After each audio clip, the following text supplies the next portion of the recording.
Hello students, this is the new chapter, that is chapter number 10, Inheritance.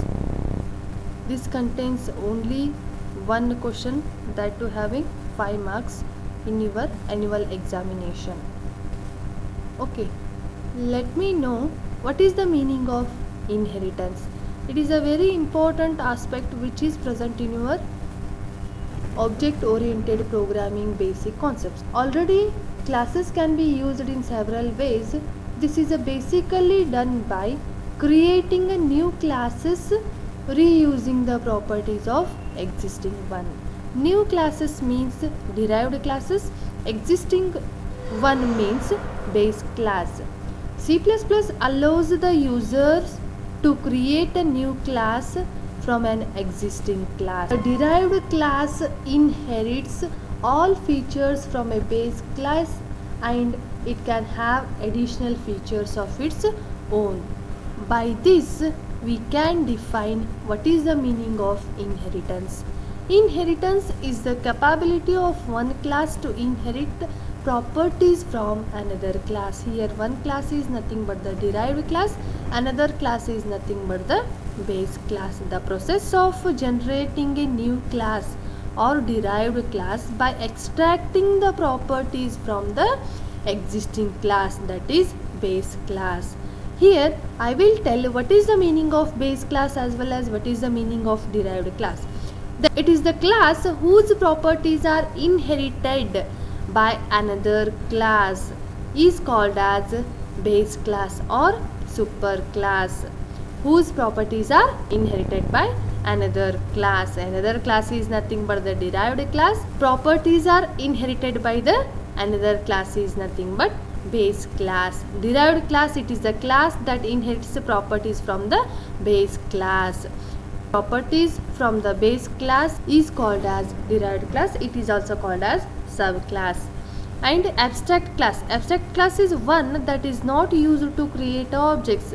Abstract class is not for creating an objects, but it is designed only to act as a base class. Means abstract class is act as a base class.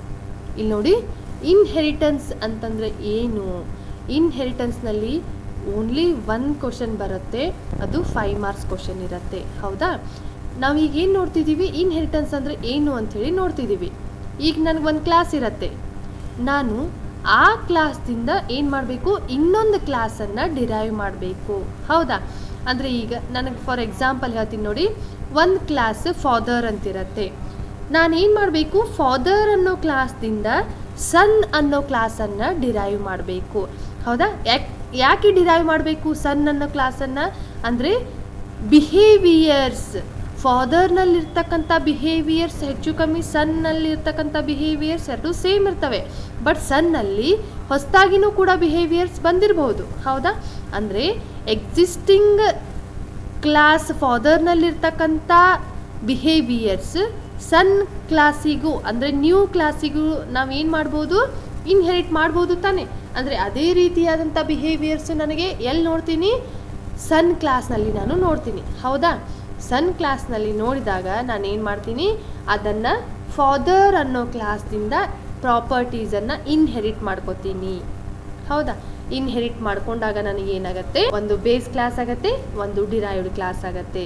This is the concept of inheritance. Is the capability of one class to inherit the properties from another class. Now I want to explain the advantages of inheritance. There are 5 advantages. Those are reusing existing code, faster development time, easy to maintain, easy to extend, memory utilization. I will give one example for the explanation of these all advantages. Here X is a one class.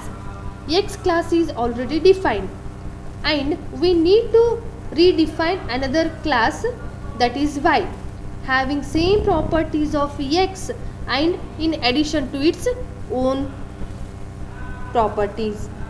Okay, suppose if we use direct option without using inheritance, it has some following problems. The problems are, code written in X is represented again in Y which leads to unnecessary wastage of memory space because code duplication is there in that problem. Okay, when we duplicate the same code, it will have the wastage of memory space. Second is testing to be done separately for both class X and class Y leads to wastage of time. The above problems can be solved by using only one concept, that is inheritance. If we reuse the code of X even in Y without rewriting it in the class Y inheritance or inherits all the properties of X, the class X is called as base class and the Y is called as derived class. ಇಲ್ಲಿ ನೋಡಿ, ನಾನು ಈ ಎಕ್ಸಾಂಪಲ್ನಲ್ಲಿ ನಿಮಗೆ ಹೇಳಿರೋದೇನು ಅಂತಂದರೆ, ನಾನು ಒಂದು class X ಅಂತ ಹೇಳಿ ಡಿಫೈನ್ ಮಾಡಿದ್ದೀನಿ ಆಲ್ರೆಡಿ, ಹೌದಾ?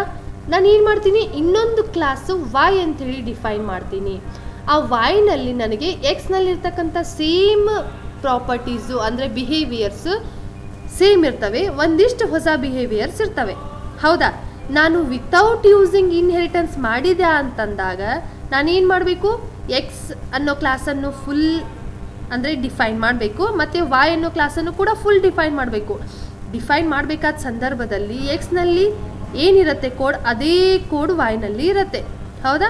ಅಂದರೆ ಅದೇ ಕೋಡನ್ನು ಕಾಪಿ ಪೇಸ್ಟ್ ಮಾಡಬೇಕು ಮತ್ತು ಅದಕ್ಕೆ ವಾಯ್ ಕ್ಲಾಸಿಗೆ ಹೊಸ ಕೋಡನ್ನು ನಾನು ಮತ್ತೆ ಇಂಪ್ಲಿಮೆಂಟ್ ಮಾಡಬೇಕು. ಈಗ ಇದ್ದಿರ್ತಕ್ಕಂಥ ಕೋಡನ್ನು ಇನ್ನೊಂದ್ಸತಿ ಬರಿಬೇಕು ಅಂತಂದರೆ ನನಗೆ ಆಬ್ವಿಯಸ್ಲಿ ಮೆಮ್ರಿ ಜಾಸ್ತಿ ಬೇಕು, ಹೌದಾ? ಅಂದರೆ ಅಲ್ಲಿ ಮೆಮ್ರಿ ಏನಾಗುತ್ತೆ, ವೇಸ್ಟ್ ಆಗುತ್ತೆ.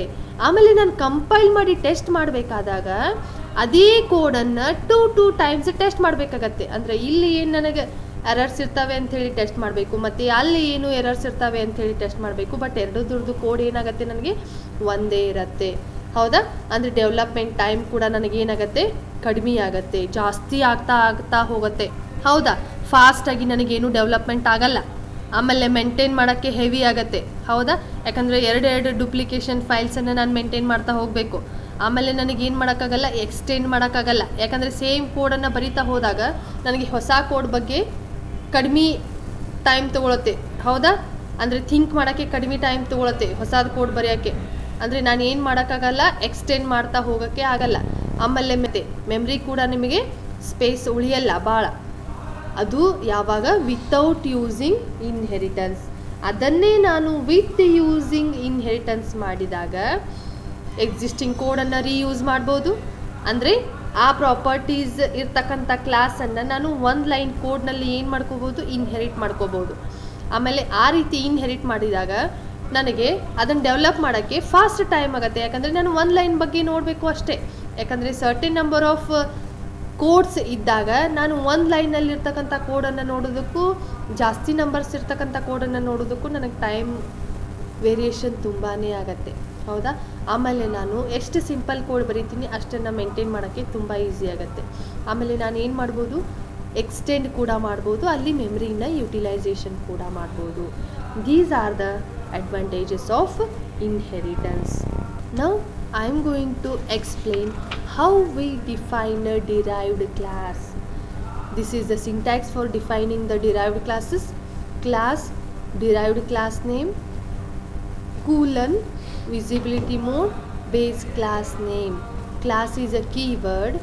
Derived class name is the name of the derived class. Colon, it will show the derivation from the base class, and visibility mode specifies the type of the visibility mode, means public, private or protected. Base class name means name of the base class. This is the definition of derived classes, means how we define the derived classes using the help of base class. Now derived ಕ್ಲಾಸನ್ನು ಹೇಗೆ ಬರಿಬೇಕು, ಹೇಗೆ define ಮಾಡಬೇಕು ಅನ್ನೋದಕ್ಕೆ ಇದು syntax, ಹೌದಾ? ಇದನ್ನು ನಾವು ಹೇಗೆ ಬರಿತೀವಿ, ಕ್ಲಾಸ್ ಅಂಥೇಳಿ ಬರಿತೀವಿ, ಅದು ಫಿಕ್ಸ್ ಇರುತ್ತೆ. ಯಾಕಂದರೆ class is a keyword. Next ನಾವೇನು ಬರಿತೀವಿ, ಡಿರೈವ್ಡ್ ಕ್ಲಾಸ್ ನೇಮನ್ನು ಬರಿತೀವಿ. ಅಂದರೆ ಹೊಸ ಕ್ಲಾಸ್ ನಾನು ಏನು ತೊಗೋತಿದ್ದೀನಿ ಆ ಕ್ಲಾಸ್ ನೇಮನ್ನು ಬರಿತೀವಿ. ನೆಕ್ಸ್ಟ್ ಕೂಲನ್ ಹಾಕ್ತೀವಿ, ವಿಸಿಬಿಲಿಟಿ ಮೋಡ್ ಬರಿತೀವಿ. ವಿಸಿಬಿಲಿಟಿ ಮೋಡ್ ಅಂದರೆ ಏನು, ಪಬ್ಲಿಕ್ ಇರ್ಬೋದು, ಪ್ರೈವೇಟ್ ಇರ್ಬೋದು, ಪ್ರೊಟೆಕ್ಟೆಡ್ ಇರ್ಬೋದು. ಆಮೇಲೆ ಬೇಸ್ ಕ್ಲಾಸ್ ನೇಮನ್ನು ಬರಿತೀವಿ.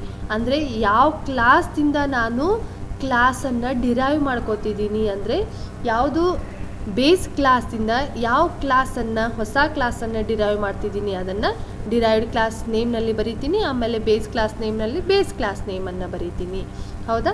ಈ ರೀತಿಯಾಗಿ ನಾನು ಏನು ಮಾಡ್ತಿದ್ದೀನಿ, ಡಿರೈವ್ಡ್ ಕ್ಲಾಸನ್ನು ಡಿಫೈನ್ ಮಾಡೋಕ್ಕೆ ಸಿಂಟ್ಯಾಕ್ಸನ್ನು ಬರೀತಿದ್ದೀನಿ. Okay, thank you.